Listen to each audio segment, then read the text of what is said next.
You're listening to Business English Pod, the business English podcast for professionals on the move.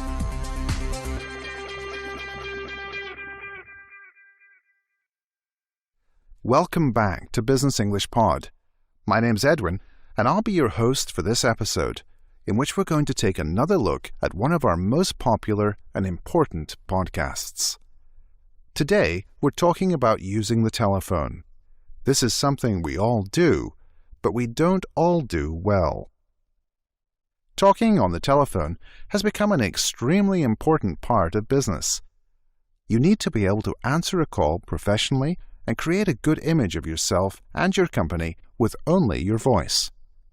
Having effective telephone skills leaves a good impression on your customers, clients, and colleagues. People are busy, so you want to be very clear, polite, and organized. In this lesson, we'll begin by looking at a bad example of answering a call and taking a message.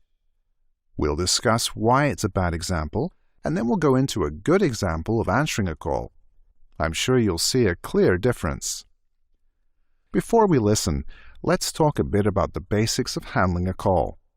Our tone of voice needs to be pleasant and positive. We don't want to make people feel like they are bothering us. Some people try smiling when they speak, even though the other person can't see them. This trick helps to maintain a good tone. Second, we should always be prepared. Whether you're receiving or making a call, you need to be ready. We also need to make it clear from the beginning who the person is talking to. This means identifying ourselves and our company. From there, we need to lead the conversation and find out how we can help the caller. The caller should not have to ask for help.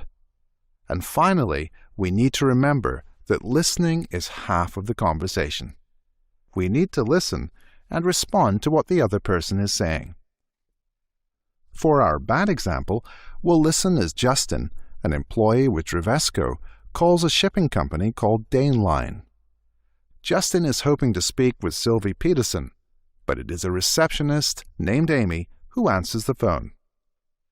As you listen, try to answer these questions. 1. How would you describe Amy's attitude? 2. Does Justin seem prepared?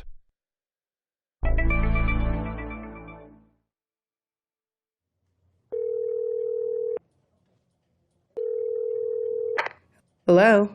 Hi, who's this? Amy? Is this Daneline? Yes. What can I do for you? Hi. Yes. Just a second there.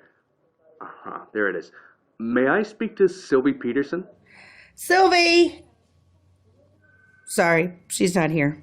Can I leave a message? Sure, go ahead. Let's see.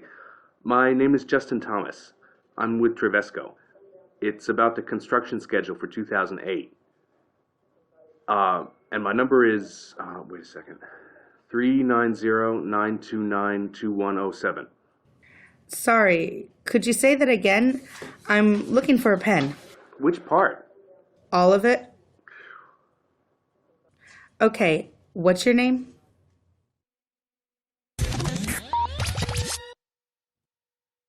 This is not the way that a business telephone call should usually go.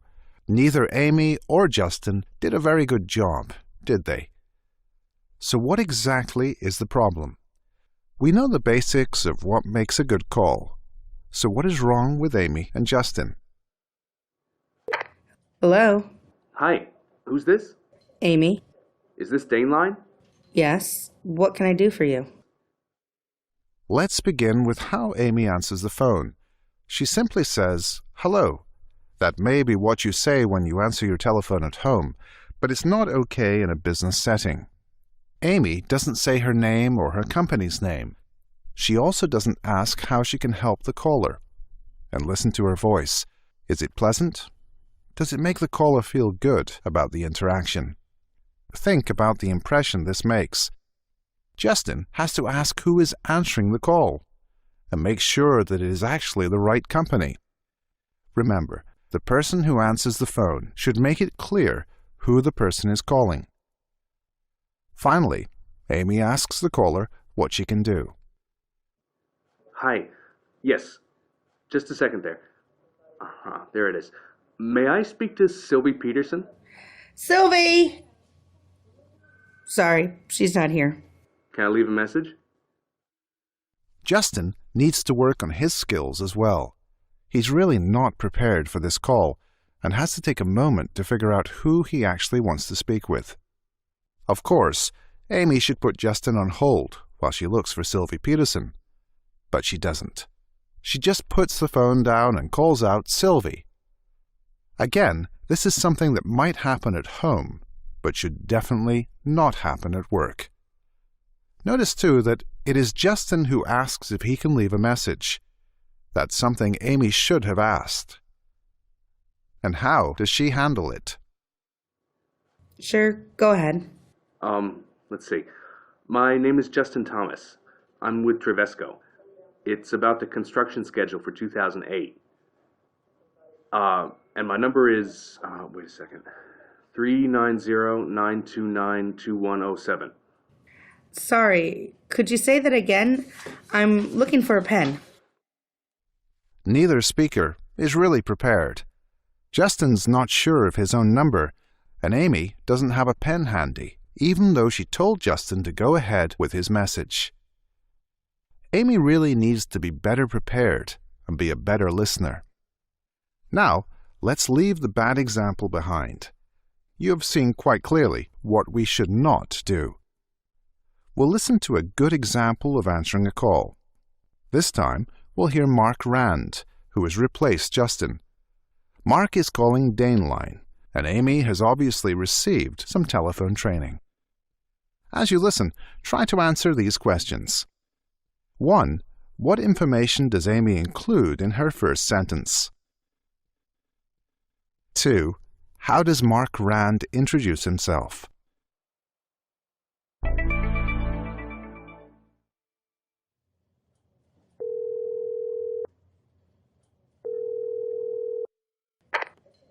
Hello, Daneline. This is Amy. How may I help you? Hi, Amy. My name is Mark Rand. I'm calling for Sylvie Peterson. Just a moment, please. All right. Thanks for holding.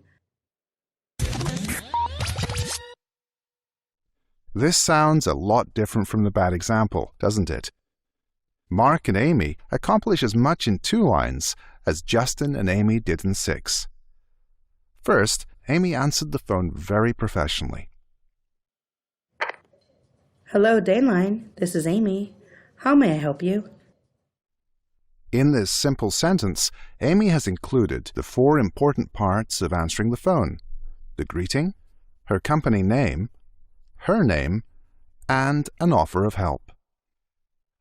The greeting doesn't always have to be hello. There are several other things you can say. Hello. Hi. Good morning. Good afternoon. Good day. Hi is slightly more informal than the others, but it is still acceptable in some contexts. Second, you should say the name of your company. It's not really necessary to say "this is" before the name, just the name is enough. You may also want to identify your department. For example, you can say Sales Department or just Sales. Next, say your name. Amy says, "This is Amy."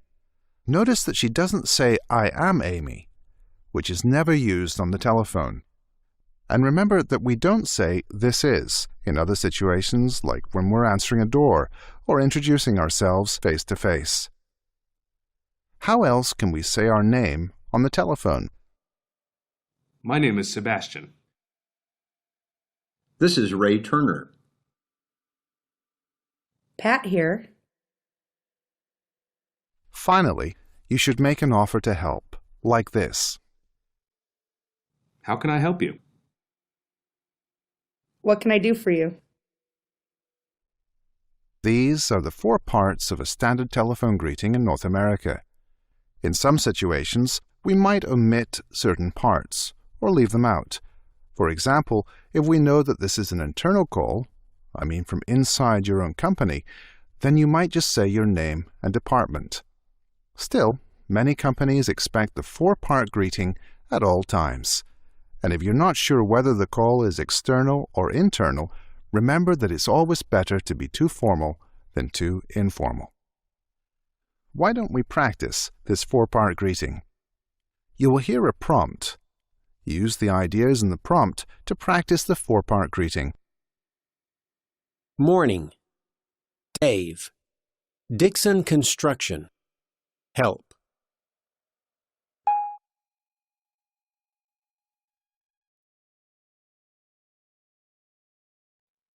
Example answer. Good morning. This is Dave at Dixon Construction. How can I help you? Okay, what happens after Amy answers the phone? Hi, Amy. My name is Mark Rand. I'm calling for Sylvie Peterson. Mark starts with a very nice personal greeting for Amy. Then he gives his own name. If you are the caller and you know the person you are calling, you can use "this is." But if we've never met before, it's best to use "my name is" for your introduction.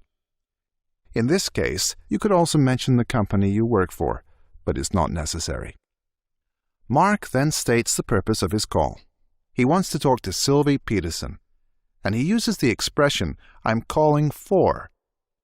What are some other ways that we can ask for a person on the telephone? May I speak to Benedict Struck? Is Arnold there?